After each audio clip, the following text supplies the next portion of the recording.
and gentlemen. My name is Frank. I'm very, very pleased to be here with you this afternoon. The payment aspect is actually what they just talked about. But what I will do now is to further break it down so that it doesn't sound ambiguous, just like they have actually presented it. It is something we want to use here. Because of the seriousness of this workshop, we want to further break it down to you so that you know how to actually make use of this prepayment system that we're talking about. Mr. Koro has actually painted a good scenario, but let us take a more direct scenario so that we use that to explain what we are talking about. Let us also have a very open mind to this. Let's allow our system to have options of customer paying for us and ease of making payment as well. We have other objectives, but let us consider this. Let's open our system up to other options. Now, let's look at a scenario where you found a vehicle on a Sunday. That means the person just not bother doing anything until Monday. Is that not the case? You have already issued the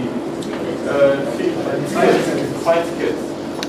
Now, if that system is in place, what the person just needs to do at that point is give you his ITC card, you slot it in on the system, collect your money, issue receipt, the automated revenue receipt we're talking about, you can now issue it with the system, give it to the payer, and as well release the car.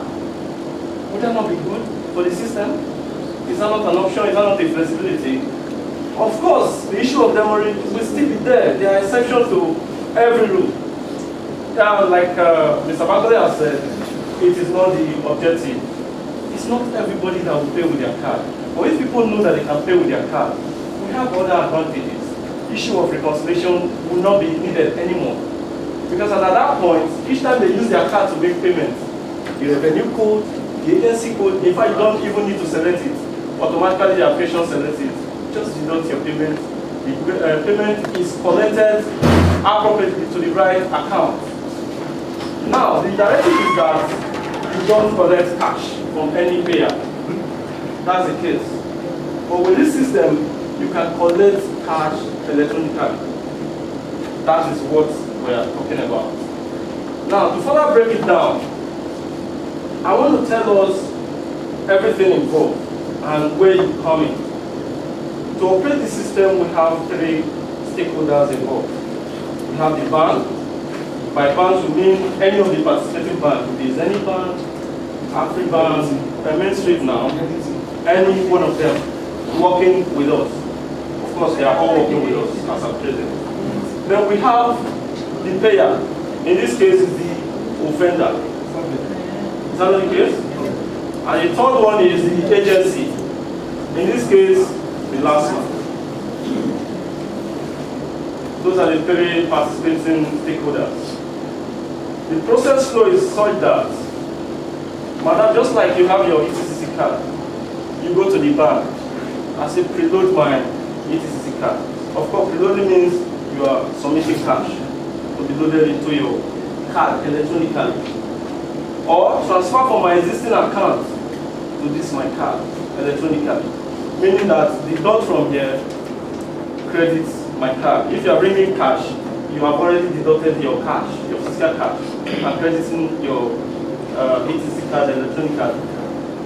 Now, of course, having that ETC card means that you've paid your tax. Going to the tax station to clear yourself should it be needed anymore? I don't think so. Presenting that card and you are able to read it with this application makes it genuine. You as Lastma person operating the system can actually, since you now have access to this application, can actually see the person's tax profile. Sir, what if this card has expired? It doesn't expire. It means we call it synchronization. You can actually renew there. If there's something they have explained, they call it Oracle database. For example, you that are deducting your tax on source, you only know when they deduct when you receive your salary. But you don't know when they update your tax clearance. What they do at the end of the year, they send all your deduction to ABC in electronic format. They just click a button, takes this figure, update into your individual record what you have paid for that year as tax. Of course, the card has not come into the system. The moment you slot the card into the system and click synchronize, all those information updated earlier on will come to the card and update the card. At that point, your card becomes updated. If you pay tax, for example, you pay with your pay ID. You just go to the bank and pay with the pay ID. You didn't come with your card.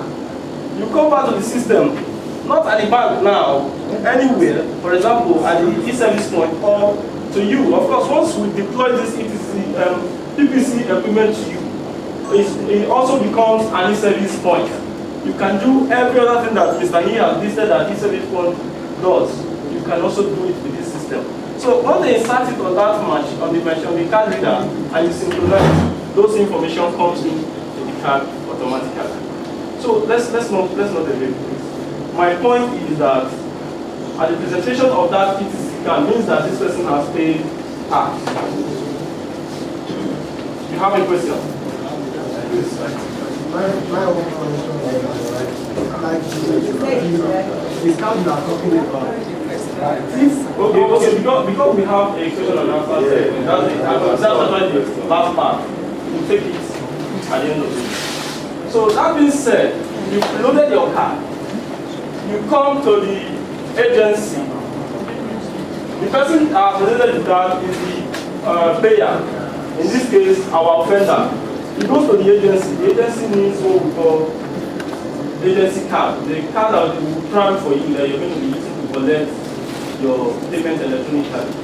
So when it comes to you, you just log on to the system. I will demonstrate. Are we supposed to do the demonstration? Do we have the time? Yes. Okay, I will use the last 5 minutes to do that. How we operate this system. So you slot in your agency card and the user card, the person that's about to pay to you. You slot it in, you say transact, and you collect your amount.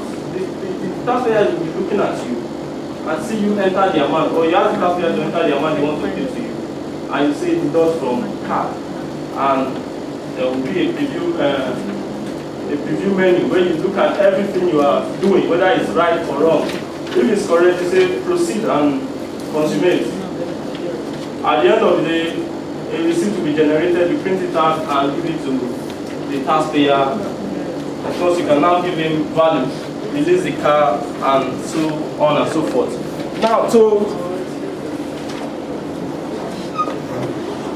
further make it clear to us, the PPC arrangement comes with this kind of printer. We call it mobile printer. That means that you can actually take the system out to the field. That place where you are, coordinated traffic, you can have a section where you have the system. If you don't want to send them down here, for example, if the offense occurs somewhere around there, and you have the system here as well as having it there, they can as well pay right from that place. This allows you to print the receipt out. If the customer so insists that you must get the receipt, of course they always insist. This is a mobile printer that always comes with the package. Of course, it also comes with a laptop like this and card reader, a pen, just like this. If you don't have this, you won't be able to access the application. So that's all about it. I'm going to now do the demonstration on that part. If you have questions, please just quickly jot it down by the end of this section. We'll take it.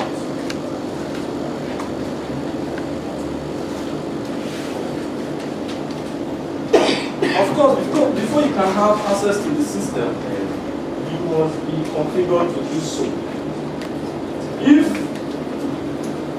after this section, after this workshop, the agency decides to start this operation from tomorrow, you'll have a review, and after careful observation and screening, we will appoint what we call agents, people who man this equipment. For example, they can appoint Madam because she has a card, and they will now write to us requesting that we should give them access. So with that agency card, although the agency has the agency card, does not mean that you being a staff can just come to the system and operate with that card. It doesn't work that way. That's where the access privilege comes in. If she has been nominated as an agent, we call them PTC, the pay collector agent, who can now come onto the system, use her own ETC card to log onto the system and have access to the application, without money and collect electronically for the agency. The system will allow her. If not, if you say you do not have access, although you are a staff, you are under this agency, you do not have access to operate this machine. So if access has been given to you, all you need to do is connect this card details to your machine, as I will do now.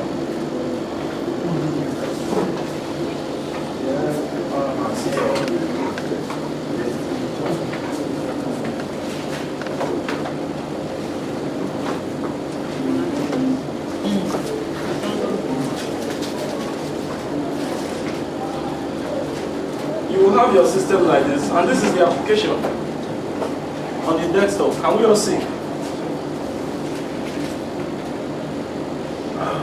We are doing this so that you see that even what the bankers do or what any other person do, you can also do. It's not cast on stone. It's something we can. It's just that any phone they give you today, within a few days you find out that you're discovering some how to operate it properly with constant usage. That's how it is with every application. There is no big deal to it. It's actually very straightforward. If they say click, click is click. There's nothing more than click. So this is click. I'm going to click this. Click is clicking. It's running. Okay, it's coming up. It's coming up. I'm going to use this as my. This one will serve as my ETC card. It's just like you have them. It's a sample. I just want to use it to demonstrate. This one will serve as my ETC card. This is what I will use to log on the system. Why is this will serve as the agency card? The one that will be given to the agency will be more than this. It will have the agency name and the agency logo to indicate that it's an agency card. Okay, the application is up now. I will insert my ETC card first to log on. Yes.